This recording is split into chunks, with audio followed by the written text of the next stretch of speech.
Aoife, I'm sure you were only dying to get back out for a game after that France match. But on reflection, how much was a break week needed physically, mentally after a couple of really grueling or 3 really grueling weeks in a row? Yeah, no, we were definitely glad of it. Probably didn't realise how much of an effect it would have on you 3 games in a row. It's usually 2 and a break for us. So the 3 was definitely different and 2 tough away games. But we had a really good training week last week. We were only in the 2 days, but we were really glad of it and fresh coming into this week. What have the reflections been when you look back on not just the 3 weeks as a whole, but the France game, when you had a kind of a fresh set of eyes to look over it? Yeah, I think just taking our chances when they come. Like, I think not held up, but losing 3 chances in the first half where we were over the try line but didn't score, or it was either a knock-on previously, whatever it was, those 3 chances, if we had taken one of those, maybe going in at half-time, it would have been 12 or 14-7, and it just would have changed the momentum a bit rather than going in 7 all at half-time.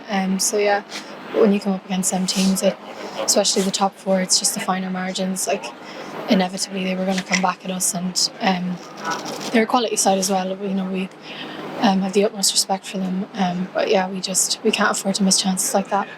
What do those little small details come down to? Is it a composure thing, or is it just more technical elements of the game? Just small kind of technical aspects. You'd be surprised, like they might even be in the phase earlier, or it's just small little changes and tweaks, and we're very lucky with the coaches we have, Stino, Allen and Skays. They go over it with us and kind of just walk us through it, and then it's our responsibility to put it out on pitch.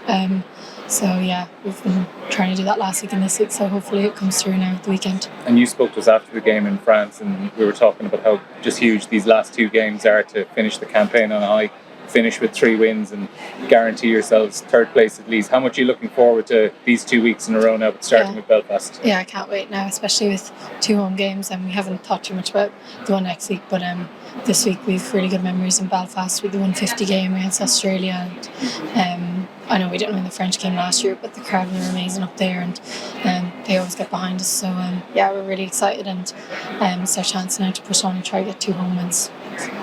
Aoife, what's been the message from the coaching team in terms of trying to put that France results behind you and move on now to the Costumes? I think it's just kind of going up another level for us again.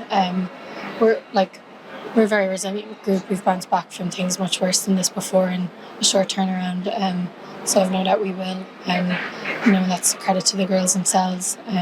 We don't dwell on things too much or sit around and feel sorry for ourselves. We just have to move on, and it's the nature of high performance. So we can't wait for this weekend up against the Welsh side, who put it right up to England with 4 tries against them in Ashton Gate, I think it was. So it'll be good.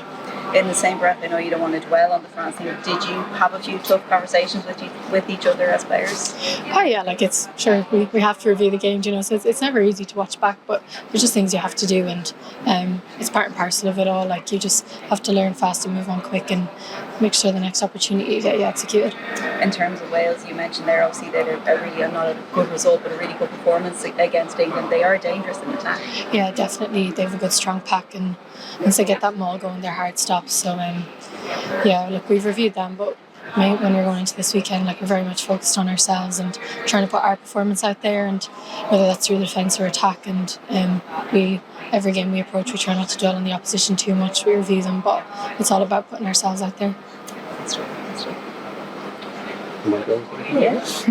If you're the type of player that would sit down and rewatch a game by yourself, I know you'll obviously review it with the team, but would you sit down at home and watch the game back?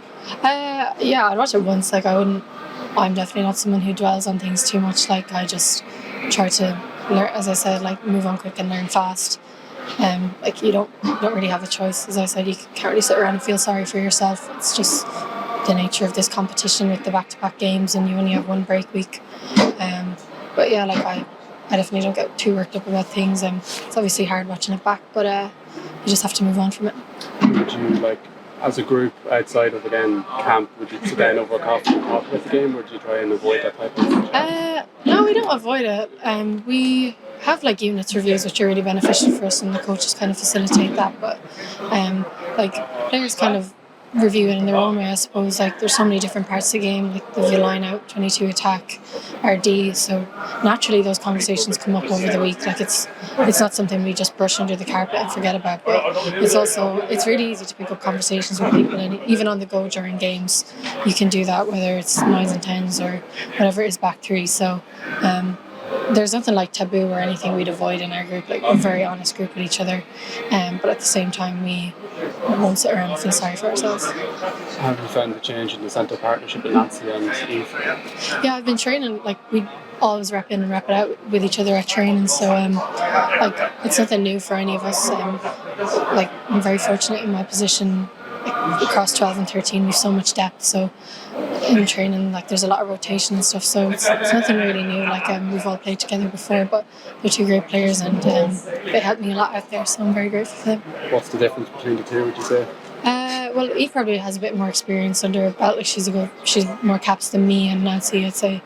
And yeah, Nancy's a proper power player, and you seen, like, when she came on against England, like, the break she was making. But they're two great players, and we're very lucky that we can afford to kind of all rotate with each other.